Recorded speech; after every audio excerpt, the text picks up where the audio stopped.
अब Patial public interest की दो चुनौतियों का परीक्षण करने जा रहा है। पब्लिक के लिए पहली चुनौती है सही जनप्रतिनिधि का चयन करना और दूसरी चुनौती है खुद को भीषण गर्मी से बचाकर रखना। यह मैं इसलिए कह रहा हूं क्योंकि पहले चरण की वोटिंग ने चुनाव आयोग और नेताओं की चिंता बढ़ा दी है। कारण है कम वोटिंग प्रतिशत और गर्मी। इसीलिए चुनाव आयोग मौसम विभाग के साथ तालमेल बिठाकर वोटर को गर्मी और लू से बचाने में जुटा है। इसके लिए टास्क फोर्स का भी गठन कर दिया गया है। टास्क फोर्स वोटिंग के 5 दिन पहले मौसम की समीक्षा करेगी। चुनाव आयोग के साथ साथ राजनीतिक दलों को भी अब खुद से ज्यादा वोटर की चिंता है। फिलहाल तो वोटर ही भगवान है, इसलिए वोटर की जितनी सेवा की जा सकती है उतनी कम। लेकिन पटियाल का परीक्षण चुनाव के बाद वाली पब्लिक की चिंताओं को लेकर भी है। Number one, we want to have an assessment. हम हीट वेव का असेसमेंट हर फेज के हिसाब से करना चाहते हैं और उसी हिसाब से हमारे वोटर्स के लिए सुविधा तैयार करना चाहते हैं। हम सरकार, राजनीतिक पार्टियों, वोटर्स, बूथ वर्कर्स सभी को एडवाइजरी जारी करेंगे। इसके अलावा पिछली बार के मुकाबले हीट वेव ज्यादा होगी, तो हर बूथ पर हीट वेव का सामना करने के लिए तैयारियां करेंगे। देश चुनावी मोड में है। कल दूसरे चरण का मतदान होना है। प्रचंड गर्मी में वोटर मतदान केंद्र तक कैसे पहुंचेगा, उसे हर हाल में पहुंचाना है। लोकतंत्र के इस महापर्व में हर किसी को शामिल होना चाहिए क्योंकि ये हर भारतीय की जिम्मेदारी है।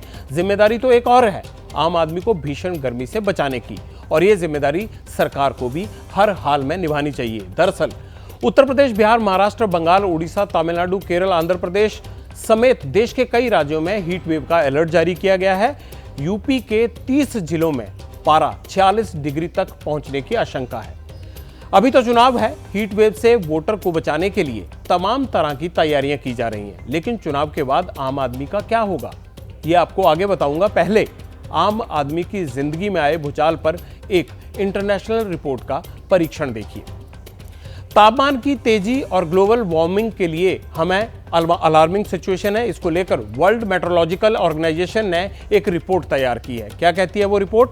रिपोर्ट कहती है साल 2023 में एशिया ने तूफान और बाढ़ जैसी 79 मौसमी आपदाएं झेली हैं। इन आपदाओं ने 90 लाख लोगों को सीधे तौर पर प्रभावित किया है। और दुखद बात यह भी है कि बाढ़, बारिश, तूफान और हीट वेव से इस दौरान 2000 लोगों की मौत भी हो गई।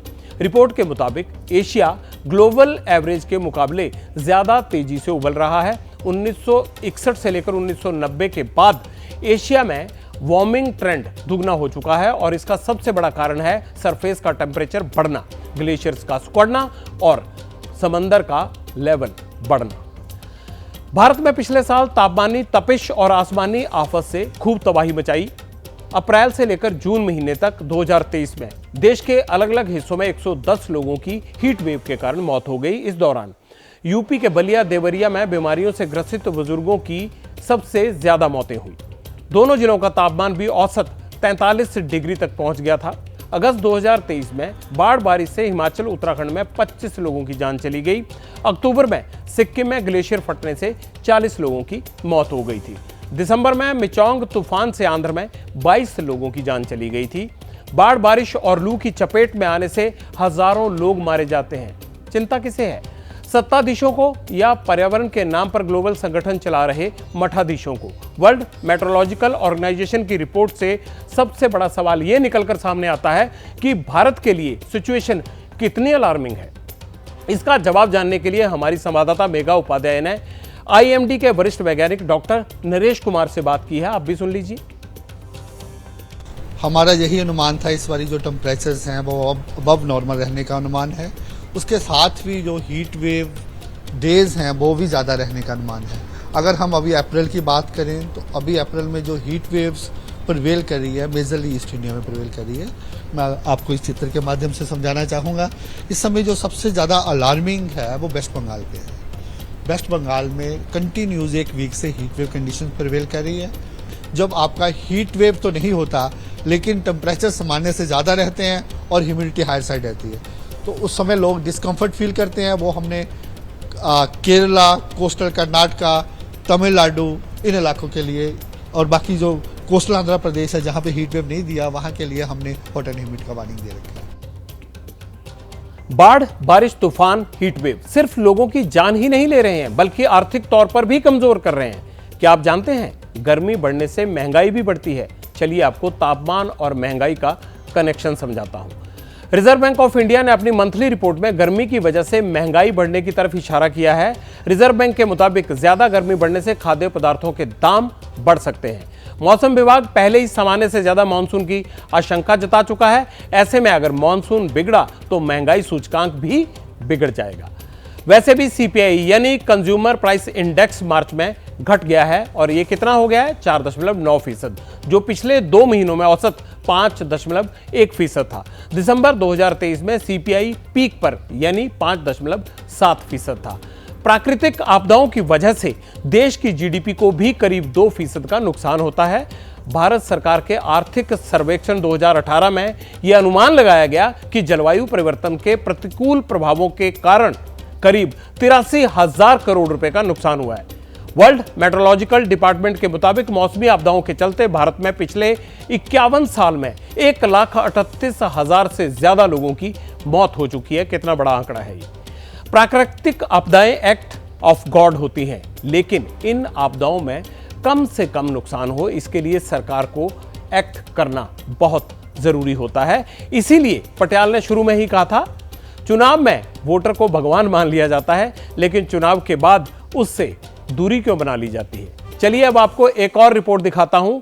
अच्छे दिनों का नारा तो आपने खूब सुना होगा, लेकिन पटियाल अब आपके सुहाने दिनों का परीक्षण करेगा। सुहाने दिन वो होते हैं जो हम अपने परिवार या दोस्तों के साथ कहीं बाहर घूमने में बिताते हैं। अब संकट आपके सुहाने दिनों पर भी है। जलवायु परिवर्तन की वजह से लोगों के सुहाने दिन घटते जा रहे हैं।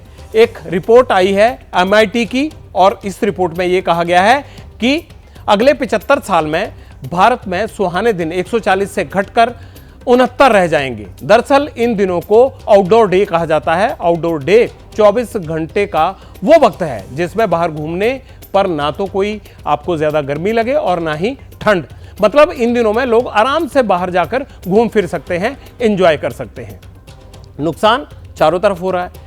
जलवायु परिवर्तन भारत के लिए कितना बड़ा चैलेंज है और तापमान से होने वाले नुकसान से बचने के लिए सरकार को क्या करना चाहिए, इस सवाल के जवाब के लिए पटियाल ने पर्यावरणविद पद्मश्री डॉक्टर अनिल प्रकाश जोशी से बात की। चुनौती हमको और सरकारों के बीच में होनी चाहिए कि अगर इस देश में 22 से 23% ही वन बचे हों और दुनिया में 31% बचे हों और सारी दुनिया गर्म हो रही हो, तो एक ही सबसे बड़ा तोड़ है, वो यह है कि वनाच्छादित होने के लिए गंभीर होना पड़ेगा, और वो भी वो वन जिनका प्रकृति से लेना देना है। दूसरी बड़ी बात जो ज़्यादा महत्वपूर्ण है, नदियाँ अगर वो चलती रहती हैं, वर्षा जनित नदियाँ, तालाबों में पानी रहता है, वो भी एक नियंत्रण करते हैं। ये दोनों ही हमने खो दिए। तो अब आप ये मान के चलिए कि हम किस बात को निमंत्रण दे रहे हैं कि आने वाले समय में गर्मी बढ़ती चली जाएंगी, और अगर हमें कहीं स्थायी कोई समाधान चाहिए तो प्रकृति के संसाधनों को पनपाने के गंभीर तरीके से सोचना होगा, क्योंकि अब हमारे पास और कोई विकल्प नहीं है कि हम मौसम को बदलते रुख को हम कहीं और बदल दें। ये तो एक गंभीर विषय बन चुका है। लोकसभा चुनाव के आखिरी चरण की वोटिंग 1 जून को होगी। इस दौरान देश प्रचंड गर्मी का प्रकोप झेल रहा होगा। पोलिंग बूथ पर कूलर और ठंडे पानी की व्यवस्था की जा रही है। राजनीतिक दल गुजारिश कर रहे हैं कि वोटर के लिए मतदान केंद्र पर टेंट भी लगाए जाएं ताकि वो छांव में आराम से मतदान कर सके। लेकिन चुनाव के बाद आम आदमी को गर्मी से बचाने के लिए सरकार की क्या तैयारी है? क्या लोगों को गर्मी और लू से बचाने के लिए कूलर और ठंडे पानी की कितनी व्यवस्था की जाती है? कभी सोचा आपने? भीषण गर्मी में मरता आम आदमी सरकार के लिए वोट रूपी भगवान क्यों नहीं है? राजनीतिक दलों का मैनिफेस्टो आपने देखा होगा।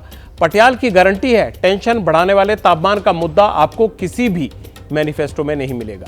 बाढ़ में आपका घर बह जाता है, परिवार के लोग डूब जाते हैं, आर्थिक नुकसान हो जाता है, किसी को चिंता नहीं। वोट चाहिए, इसलिए लोगों की चिंता सिर्फ चुनाव में ही होती है। जैसे ही घड़ी का काटा दोपहर 2:30 पे आए, बबीता जी का दिल सास बहू साजिश के लिए मचल जाए। और ये है इनकी बहू, पूरे दिन ऑफिस की टेंशन हो जाए गॉन जब ये करें अपना फेवरेट शो फ्री टाइम पे ऑन। इनकी तरह आप भी देखिए अपना फेवरेट शो अपने टाइम पर और डाउनलोड कीजिए एबीपी लाइव ऐप अपने स्मार्ट टीवी पर।